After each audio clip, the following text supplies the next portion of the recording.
कोपरगाव तालुक्यात बिबट्याचा पाळीव कुत्र्यावर हल्ला, घटना सीसीटीव्ही मध्ये कैद। कोपरगाव तालुक्यातील यसगाव परिसरात बिबट्याचा वावर पुन्हा एकदा वाढला असल्याचे समोर आले आहे। यसगाव शिवारातील 8 नंबर चारीजवळ असणाऱ्या भानुदास मस्के यांच्या वस्तीवर आज गुरुवारी पहाटेच्या सुमारास बिबट्याने अचानक एंट्री करत त्यांच्या पाळीव कुत्र्यावर जीवघेणा हल्ला केला आणि त्याला उचलून नेले। ही संपूर्ण थरारक घटना परिसरातील सीसीटीव्ही कॅमेऱ्यात कैद झाली आहे। मिळालेल्या माहितीनुसार गुरुवारी पहाटे 4:30 वाजण्याच्या सुमारास सर्वत्र शांतता असताना बिबट्याने भानुदास मस्के यांच्या घराच्या आवारात प्रवेश केला आणि तेथे झोपलेल्या पाळीव कुत्र्यावर झेप घेत हल्ला चढवला आणि त्याला घेऊन अंधाराचा फायदा घेत पसार झाला। सकाळी हा प्रकार उघडकीस आल्यानंतर सीसीटीव्ही फुटेज तपासले असता बिबट्याचा हा थरार स्पष्टपणे दिसून आला। या घटनेमुळे यसगाव व परिसरात नागरिकांमध्ये आणि विशेष शेतकरी वर्गात भीतीचे वातावरण पसरले आहे। काही महिन्यांपूर्वी याच परिसरामध्ये शेतात काम करणाऱ्या महिलेवर बिबट्याने हल्ला केला। या हल्ल्यात महिलेचा दुर्दैवी मृत्यू झाला होता। त्यानंतर वन विभागाने कारवाई करत सदर बिबट्याला ठार केली होती आणि आता पुन्हा यसगाव परिसरात बिबट्याचा वावर सातत्याने वाढल्याने शेतात रात्रीच्या वेळी पाणी भरण्यास जाणाऱ्या शेतकऱ्यांच्या आणि नागरिकांच्या जीवाला मोठा धोका निर्माण झाला आहे। वन विभागाने या घटनेची तात्काळ दखल घेऊन परिसरात बिबट्याचा बंदोबस्त करण्यासाठी पिंजरा लावावा, तसेच रात्रंदिवस गस्त बिबट्याला लवकरात लवकर जेरबंद करावे अशी जोरदार मागणी यसगाव ग्रामस्थ व शेतकरी वर्ग करत आहे।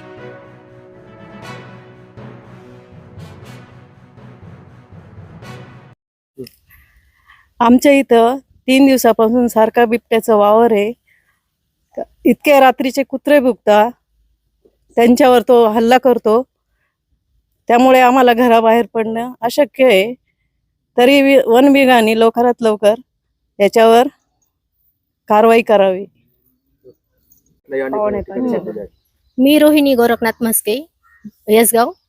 आमच्या इथे सकाळी 4:30 वाजता बिबट्याने कुत्र्यावर हल्ला केलाय। 4:30 वाजता त्याला इथून नेलंय। मागे आमच्या इथे शांताबाई अहिल्याजी निकोले त्यांच्यावरही बिबट्याने हल्ला केलाय। आमच्या इथे 15 दिवसापूर्वी एक माझ्या सासऱ्यांचं कुत्र नेलंय। त्या ठिकाणी तुम्हाला कसं कळलं की बिबट्या आला आणि काय नंतर ती घटना घडली? आमच्या इथे सीसीटीव्ही कॅमेरे आहेत। तिथे सासरे बाहेरच झोपलेले असतात। त्यांच्या कुत्र्याचा आवाज आला, त्यानंतर आम्ही सगळे बाहेर आलो। बाहेर आल्यानंतर कळालं की आपल्या कुत्र्याला बिबट्याने नेलंय। तो बिबट्या पण खूप मोठा होता, ते बघूनच सर्वजण घाबरलेत। आमच्या इथे शेजारीच निकोली वस्ती आहे, तिथे शांताबाई अहिल्याजी निकोले यांनाही बिबट्याने हल्ला केला होता, त्यातही त्या ठार झाल्यात। नंतर इथे 3 दिवस अगोदर चरावर तिथे एक लहान मुलीवर बिबट्या 4 वर्षाच्या मुलीवर बिबट्याने हल्ला केलाय। आमची वन विभागाकडे एवढीच मागणी आहे की त्या बिबट्याला तेवढं लवकरात लवकर जेवढं जेरबंद करता येईल तेवढे करावे। इथे लहान लहान मुले खेळतात आमची। वन विभागाला केव्हा गेलो तुम्ही? हो, आमचे दिवाळीच्या अगोदरही माझ्या 5 शेळ्या बिबट्याने नेल्यात। त्यावेळेस वन अधिकारी आले, पण त्यांनी माझ्याकडे प्रूफ मागितला का आम्हाला 75% बॉडी पाहिजे। आता ज्या वेळेस त्या बिबट्या गिन्नी गावतात गेले, ते साहेब लोक स्वतःही गेले नाही तिथे। आमचे घरचे गेले, पण मग त्यावेळेस त्यांना 75% बॉडी कुठून आणणार, कारण कुत्र्यांनी निम्मी बॉडी खाल्लेली होती। त्यावेळेसही माझं काही नुकसान भरपाई दिलेली नाही त्यांनी। यावेळेसही माझं कुत्र नेलंय, छोटस पाळलेलं। मी खूप जीव लावलेला होता त्याला। आणि इथे छोटे छोटे मुलं खेळताना, माझे पुतणे वगैरे, आणि रानात मी एकटी सगळे इथे शेतात काम करणार मला, आणि मी एकटी असल्यामुळे मला रानात जाणं हे अशक्य होतं की त्यांनी तातडीने यावर कारवाई करावी।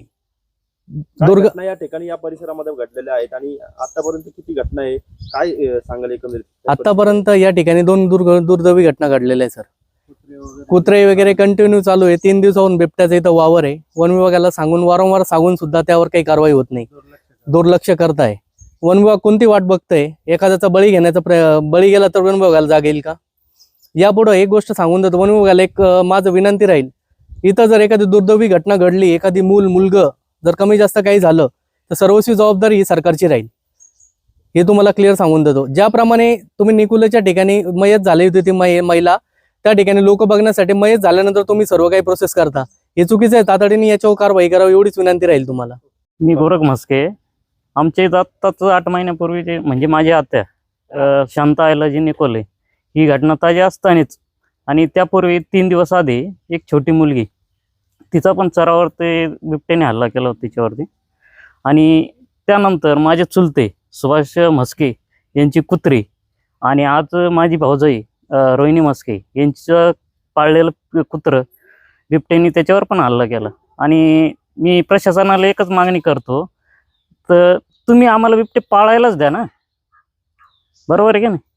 तुम्ही पाळायला द्या, म्हणजे आम्ही पाळतो. ते पकडण्यापेक्षा आम्ही पाळलेलंच योग्य राहील ते.